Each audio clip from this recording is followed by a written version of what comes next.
Now that we've gone past Valentine's Day, we have another holiday coming up, St. Patrick's Day. Now, who was St. Patrick? St. Patrick was a young man born in what is now Britain, but then it was part of the Roman Empire. As a very young lad, he was seized by Irish slave raiders and carried off to Ireland for a while, where he lived as a slave. He eventually made his way back to Britain, where he decided he wanted to become a priest. So he journeyed to Rome, where he was trained as a priest and ordained, and asked for special permission to go back and work and evangelize the island of Ireland. He was consecrated a bishop and sent back in order to be able to establish churches and consecrate and ordain and do communions and everything that was needed to build up the community. And he became very successful in his preaching because he had a great love for the Irish people. There is the saying that St. Patrick drove the snakes out of Ireland, which some people interpret as, he drove out the Druids and the old Celtic practices. But actually, he drove out some of the barbarous practices. One of the things that he helped put a stop to is taking people as slaves and the slave raids on the Welsh and Cornish and British coasts. He actually did not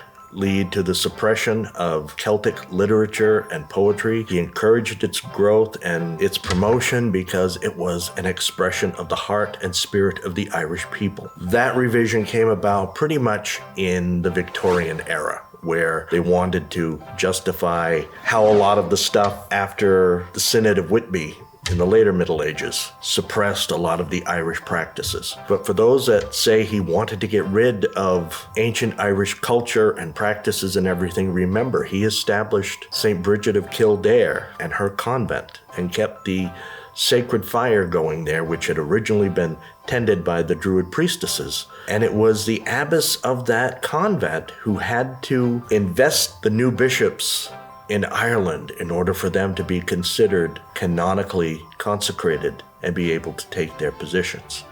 And that continued well into the Middle Ages and almost to the time of the Reformation. So St. Patrick is somebody who helped bring Christianity to Ireland. He is another saint very similar to St. Nicholas, who had a lot of compassion for the Irish people and for the oppressed and for the downtrodden, would sometimes have to go toe-to-toe with some of the Irish chiefs and kings when they wanted to enforce their will and really not care for the people that they were responsible for. So that is why we celebrate the memory of St. Patrick, somebody who cared deeply for the Irish people. So when you have the chance, make sure you wear some green. Make sure you spend a little bit of time saying thank you and wishing a happy day to the elves' cousins, the leprechauns.